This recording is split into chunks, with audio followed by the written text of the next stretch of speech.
देखो मैटर ये करता है कि रेप 0 से लास्ट रेप्स तक आपने कितने हार्ड रेप्स मारे, कितनी जान निकली आपकी उन रेप्स में। Compound movements like squats, deadlift, bench press, इन मूवमेंट्स में लिमिटिंग फैक्टर आपका हार्ट है, तो इन मूवमेंट्स में हम लोअर रेप रेंज रखेंगे which is gonna be 8 to 12। Heart नहीं, कार्डियोवैस्कुलर लिमिटिंग होता है, आपकी ब्रीदिंग लिमिटिंग होती है, आपकी टेक्निक भी लिमिटिंग होती है बहुत बार, और 8 से 12 ही लो रेप रेंज नहीं होती। You can go even lower, you can even train from 4 to 8 reps। 8 reps से स्टार्ट किया एक लोड पे, 12 रेप्स तक पहुंच गए, लोड बढ़ा लो और वापस 8 रेप्स पे आ जाओ। पर वहीं पे अगर आप साइड लेटरल रेज कर रहे हो, ड्रॉप सेट्स मारो भाई, रेस्ट पॉज सेट मारो, काफ रेजेस कर रहे हो, जाओ सेट मारो, रेस्ट पॉज मारो। क्यों भाई, क्यों मारे ड्रॉप सेट्स?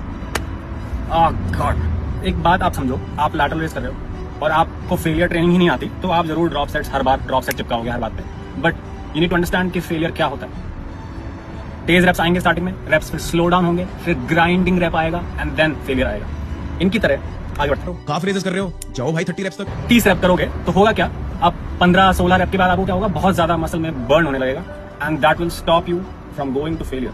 तो कभी आप फेलियर पे जा ही नहीं पाओगे, और जब आप फेलियर कभी जाओगे नहीं, आपको पता ही नहीं हो कैसा होता है फेलियर, तो आप ऐसी गंदी गंदी बातें करोगे कि 30 रेप करो, ड्रॉप सेट मारो, रेस्पॉन्स मारो विदाउट एनी कॉन्टेक्स्ट।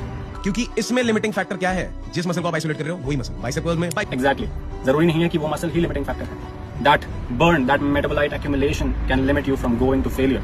हमेशा फेलियर तक ट्रेन मत करना, क्योंकि फेलियर तक ट्रेन करने से आपको स्टिमुलेटिंग रेप्स तो सारे मिल जाएंगे, बट गेस व्हाट साथ में क्या मिलेगा, रिस्क ऑफ इंजरी। रिसर्च यार, रिस्क ऑफ इंजरी या फियर मॉन्गरिंग तो मुझे बिल्कुल पसंद नहीं है। अगर आप मेरे को पहले से फॉलो करते हो, आपको पता है कि मेरे को कितनी नफरत है ये फियर मॉन्गरिंग वालों से।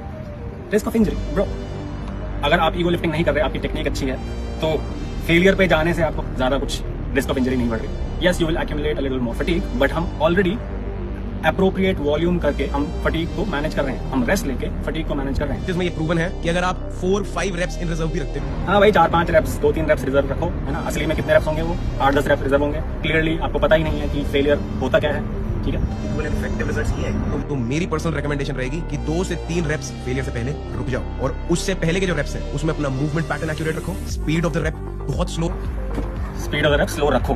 तो क्लियरली शोइंग कि आपको पता ही नहीं है फेलियर क्या होता है। फेलियर तब आता है जब आप speed of the rep fast रख रहे हो, you are intending to move it fast as possible and then वो इनवॉलंटरी स्लो डाउन हो रहे हैं। फेलियर से पहले के रेप्स में अपनी स्पीड स्लो रखो। वाह बेटे वाह। रखो। मैं आपको गारंटी देता हूं कि आपकी बॉडी में रिजल्ट्स नहीं आए तो मेरा नाम बदल देना। तो भाई कमेंट में बताओ क्या नाम रखना है, ठीक है। Follow for more.